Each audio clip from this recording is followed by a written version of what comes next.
Hello and welcome. I'm Shauna and I'm passionate about pages. Today I would like to show you how I have assembled the layout that is featured on the December 10, 2021 blog hop featuring the Holly and Ivy paper collection. So these two lovely prints and a couple of others I'll show you in a minute come from the paper pack, the Holly and Ivy paper pack. And then I have used some cute little gnomes from a promotion that's running at the time of filming. It's called Slimline Celebrations, and these are the mini garden gnomes. Oopsie. So you have a collection of different gnomes and accessories and some sentiments. You can purchase just the stamps or the thin cuts to go with them. I've also used this beautiful stamp here. This is the Holly and Ivy card making stamp, and it features a retro look Santa with some beautiful sentiments. There's a lovely banner and then several different words can fit into it, and some flourishes and some snowflakes. This one you can purchase with or without the thin cuts also. I chose to get it without the thin cuts because I wanted to use this one. You can purchase with or without the thin cuts also. I chose not to buy the thin cuts because I will only use it a couple of times each year and I'm happy to fussy cut. But if you don't enjoy fussy cutting, then go ahead and grab the thin cuts for that one. I've also used stickles, the silver and the green stickles. I've used 3 different liquid pearls, the marigold, the white opal and the carnation red, and I've used a whole lot of tri-blend markers, and I've mainly focused on Christmas colours, and then on the Santa I've used lots of different colours on the toys that are in his sack. Okay, well, while I've got Santa here, can you spot where I've used the gold, the marigold and the white opal liquid pearls?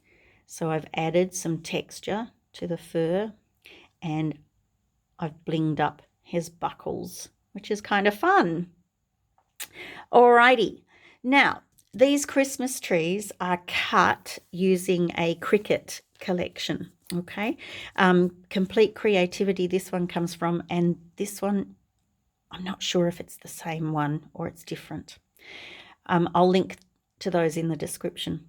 So if you don't own a Cricut, you can hand cut these. What I would do is on my piece of paper on the back of it, I would just draw a triangle. This one's 10 inches high.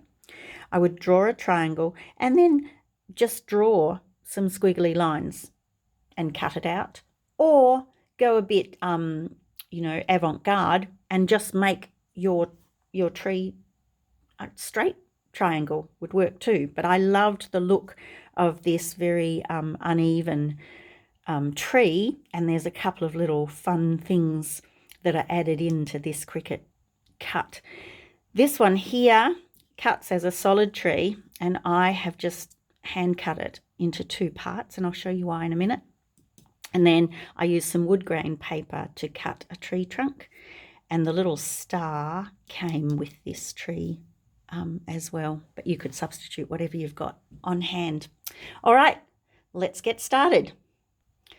So to begin with, I got 2 sheets of 12 by 12 of the Harbour cardstock, and I cut 1-inch borders on 3 sides of each. That's because I don't, this whole center section is going to be covered and I don't need to see that, and it meant then that I could cut photo mats from the pieces that I took out. Okay, on top of that I am going to lay white cardstock, and I have trimmed this down to 11.5 by 11 3/4. Okay, and that means that there's just going to be a frame around the white cardstock, and I've left it so that the white in the middle goes right to the, right to the spine side of the layout, so that the middle of the page won't be interrupted. Sorry. It's always a little trickier scrapbooking when you're standing up. Right. If you get this side right, the rest will follow. Okay? And so you can, if you want to, rather than applying the adhesive to the white, you can apply it to the frame as well. Whichever one sort of feels most comfortable or makes the most sense to you will work. Right, and you're going to end up with a 1/4 of an inch frame around the side. Okie dokie. So I am now going to take this tree, and this tree is going to go on the side here. And the reason I've cut this one apart is it's just going to kind of create, I don't know, whether it's a halo, a shadow, or you know what really, but it's just going to create a little bit more depth to the layout. Okay, so having positioned it there, I'm going to carefully lift this one off, and I'm just going to dab some glue in a few spots, because this whole tree is going to be covered by the larger tree, and then it's going to go inside a page protector, so you do not need to like glue this to within an inch of its life. Once it's in the page protector, it's going to stay nice and flat. Okay, right, so that's done there, and then that one, as I said, will sit over it, and the trunk is going to fit under here. Now I just want to show you that with this bit of wood grain, just in my scraps, I had some pale coloured wood grain, and I wanted it to be a deeper brown, so I just coloured it with my markers. So this is a great one just to use up some little bitty bobs that are lying around. So I've got that under there. Now I'm going to actually use a bit of foam on this one. But before I show you that, I'm going to bring in 3 of my little gnomes, and I'm going to show you what's special about this Cricut cut. This particular file cuts slits into it. And the reason for that is that in the Cricut collection, it has a companion piece, which is snow that sits on this tree. I didn't need the snow, but I liked the idea of being able to pop some of my gnomes in and looking as though they're decorating the tree. Okay, so I'm going to put a little bit of adhesive just on the hats of my gnomes and decide where they are going to go in. So I think I'll have this guy here, and the little girly can go here. Right, so it's as though they've kind of climbed up into the tree to add some decorations. And then there's one last little one here that I think will work. Alrighty, so there's my little gnomes. Now before I glued it down, I wanted to point out, you know, I've coloured in the gnomes, and obviously I cut these from white cardstock, but the white outline looked a bit stark on the tree, so I just grabbed the ice grey blend and I used the medium colour, and I coloured around the outside to make them blend in a little bit more along the way there. I'm going to flip this over so that I can see the gnome's feet, and I'm going to come in with some foam tape. Whoops. And I'm going to add foam tape along the bottom part of the cuts so that stands up a little bit when I put the tree down. And I'll do it in a few different places. I won't do it to every cut that's on the tree, but I'll do it in a few places along the way. And this will just give a little bit of height variation when the tree is on the page, a little bit of interest. And I'm hoping, because I haven't ever done this before, I just made this up on the spot, I'm hoping that it will make it look more like the gnomes are in the branches. Okay. Oopsie. And so, you know, you can see I'm not being very exact with how much tape I'm cutting anywhere. And I think that'll do me. Then I can add tape around the rest of it. I'm using the new Mono Air permanent adhesive. Tombow bought this one out, brand new, just very recently. And so I'm just giving it a go. It's great for this kind of gluing. Not so great if you're wanting to go over the edges of things. Pull off the foam tape.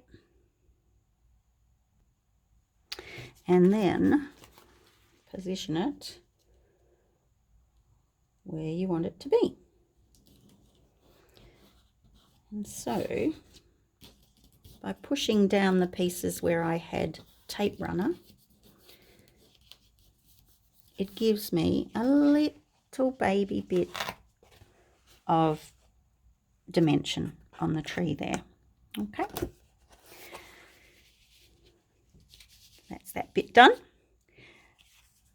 For this side, I've made a cluster of presents, okay? I have used this paper pack for other things, and I literally just had scraps of the papers left from the other pack.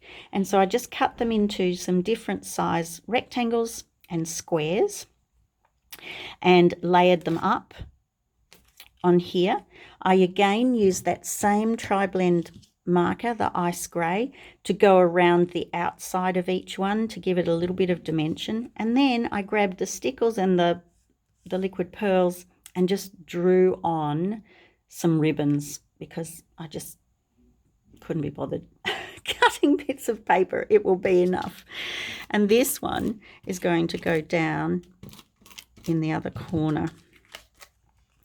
A couple of these you'll see, these smaller gifts on the top were raised up on foam dots, and you'll see on the back here that section already has its foam dots because if I put tape runner on that, it would push that corner flat. Okay, so we'll pop that in the corner over here, and that just creates a little bit of balance between this side and this side. Okay, and I have this little guy who came off the gnome set. I used 'Tis the Season from the Holly and Ivy set and masked it so that instead of the words being in one row, they were underneath each other to create that sign. Okay, I've popped this one up on foam dots, and this little guy is going to sit on top of the presents. And that pretty much becomes the title for my page, because I'm not exactly sure whether this is going to be a Christmas Eve page, whether it's going to be a page about my Christmas decorations, or whether it's going to be a Christmas Day page. So just 'Tis the Season kind of works for me. And now I just need to decide where Santa goes, and I'm originally planning to have him down as though this is a great big tree, and that's why the gnomes had to climb up into it. Okay, so I will pop tape runner on the back of this and put him down there. You could pop him up on foam if you want to, completely up to you. And the last thing that the decorations need is every Christmas tree needs a star, right? So let's let's pop that one up on some foam tape.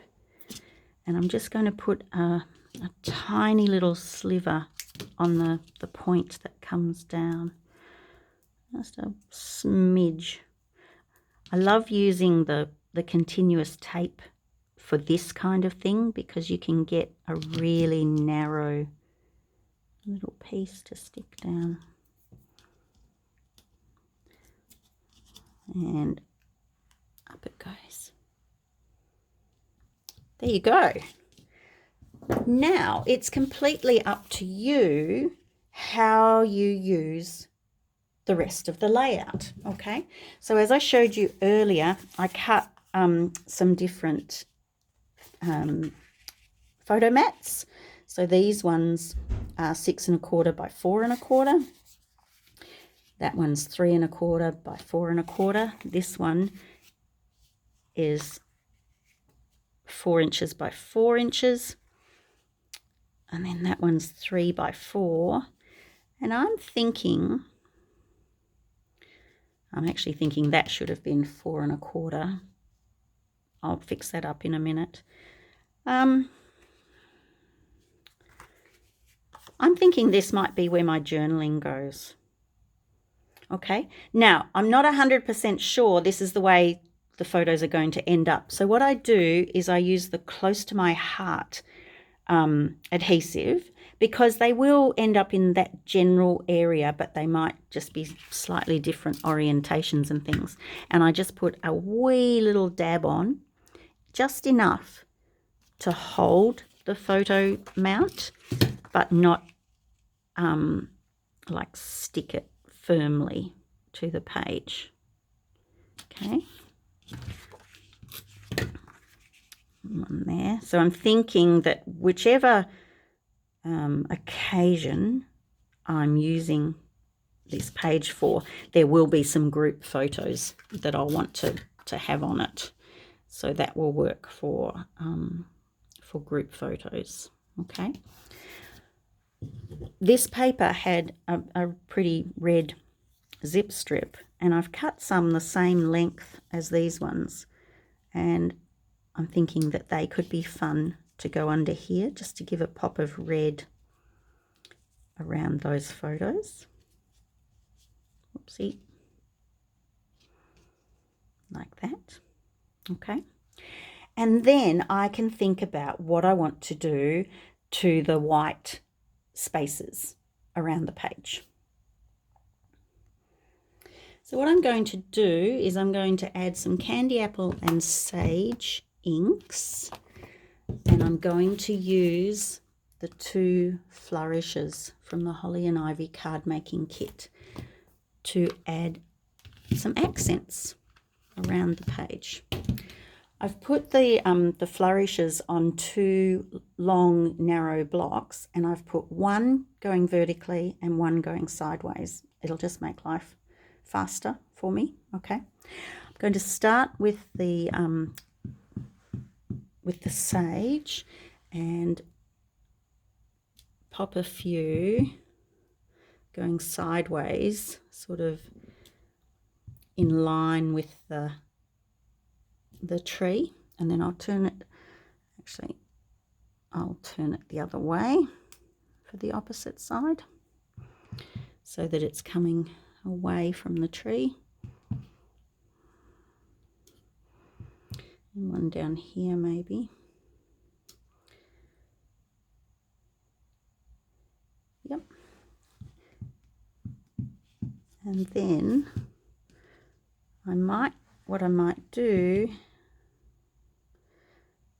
is just put a few along here. So this one may be coming out of there, and this one coming out of there. I feel like I need something here. Maybe I don't. No, maybe I don't. You know that thing, less is more. So I actually don't think I want the candy apple. And then I can come in with my silver stickles and just add a few little stickles around to kind of create more of a cluster look. So I don't want this to be so busy that the decorations take over from the flowers, from the from the photos. But I quite like the idea of having a little bit of ta-da to it. I'll put some down here around Santa, maybe up here, and perhaps a couple here. Okay, and then the last thing that I want to do on this page is add a little bit of a shadow under the tree. So imagine the light source is here. Again, I'm going to use the mid one, and I'm just going to create a bit of a shadow.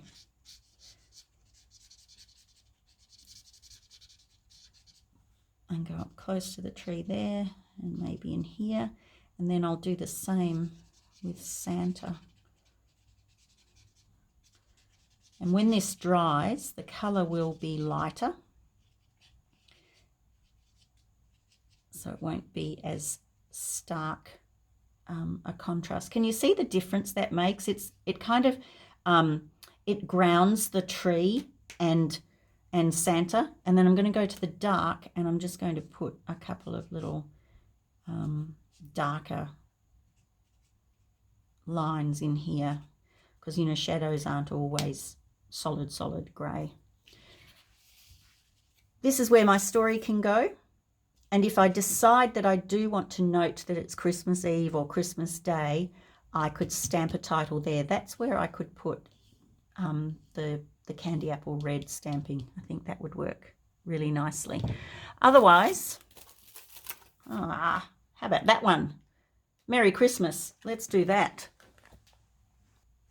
Okay, I've inked my stamp up in,